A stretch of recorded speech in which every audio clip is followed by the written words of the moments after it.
Je m'appelle le Rhône. Je suis fleuve. J'ai toujours existé. Dans mon corps, il y a des poissons. Je suis grand, très grand. Je m'étends sur des kilomètres. À chaque pluie diluvienne, j'en ai profité pour sortir de mon lit. Dans ma course folle, j'entendais les gens mécontents. Ils criaient parce que je sortais encore de mon lit. Les hommes en colère ont décidé de construire des digues et des barrages pour dompter mes caprices. Quel dommage de ne plus pouvoir aller où je veux. J'ai été aménagé, endigué. Peu importe finalement, je suis là et je serai toujours là. J'aime observer les hommes, leur construction, leur organisation. Je les vois construire leurs habitations. Je peux admirer leurs châteaux, leurs églises. Je passe devant des hélices d'hélicoptères et des géantes cheminées de maisons. Les hélices sont blanches et grandes. Je remarque 4 grandes bouches qui crachent du coton, des moutons, des grêlons en tourbillon, des bonbons. Marshmallow ou Barbapapa? Finalement, je ne sais pas. Mais j'ai entendu dire que c'était une fabrique à nuages et qu'il y avait de l'électricité dans l'air.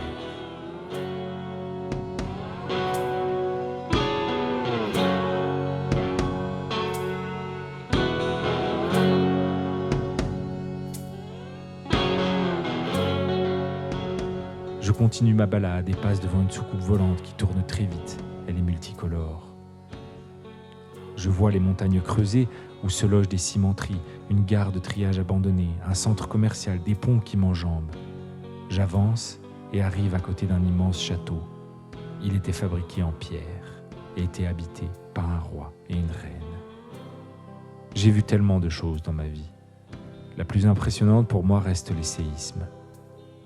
Le dernier, en date du 11 novembre 2019, m'a marqué à jamais. Tous ces événements m'ont fait grandir.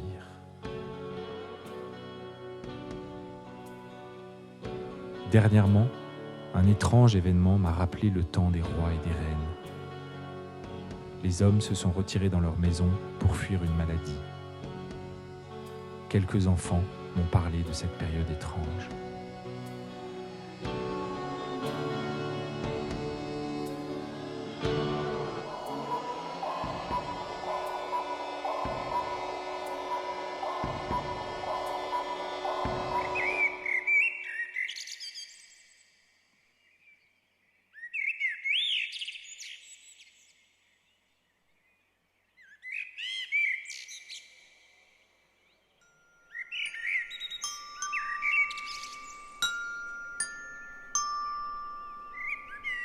Le confinement, moi, je voyais pas trop les heures passer.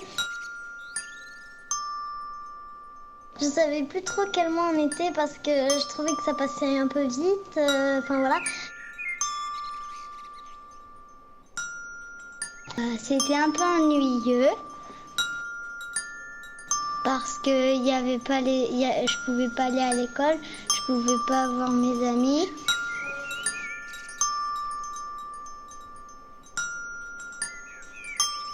Et après, je m'ennuyais dans ma chambre, je jouais avec ce que je pouvais.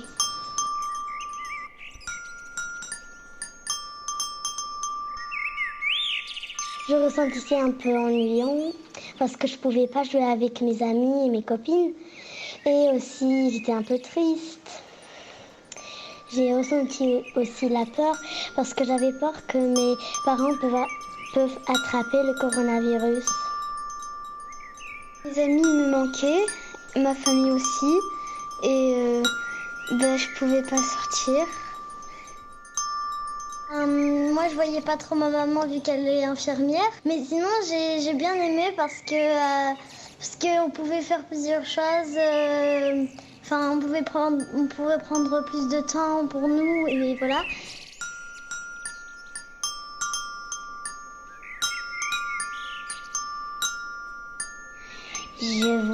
Je voulais plus de confinement. Je veux que ça se produise plus. En fait, le confinement est mort et là, on peut faire ce qu'on veut. On peut sortir, voilà.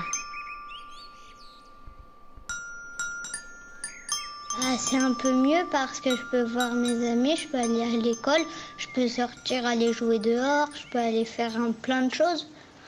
alors que dans le confinement, on ne pouvait pas. Et faire de la balançoire. Les copains, ils peuvent venir à la maison, mais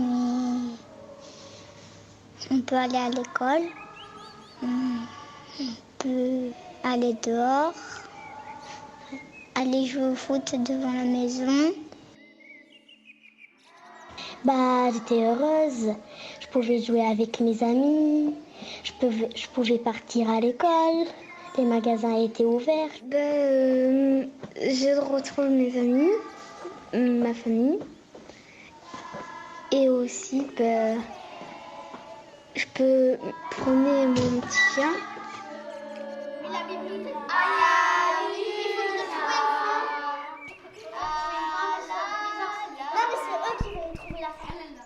Le train-train, le trafic du quotidien, arrêté. L'école, la cour d'école, la récré, arrêté. Le travail de maman, de papa, arrêté. Les sorties, les grandes balades, le projet ciné, arrêté. Le train-train, le trafic du quotidien, arrêté. L'école, la cour d'école, la récré, arrêté. Le travail de maman, de papa, arrêté. Les sorties, les grandes balades, le projet ciné, arrêté. Reste, reste le chant des oiseaux, la mélodie des oiseaux, reste, reste.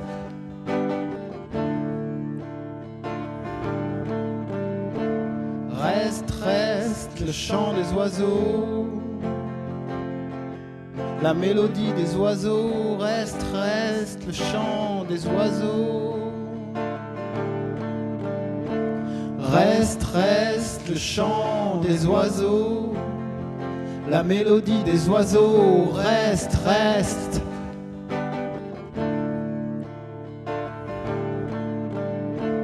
Reste, reste le chant des oiseaux, la mélodie des oiseaux, reste, reste le chant des oiseaux.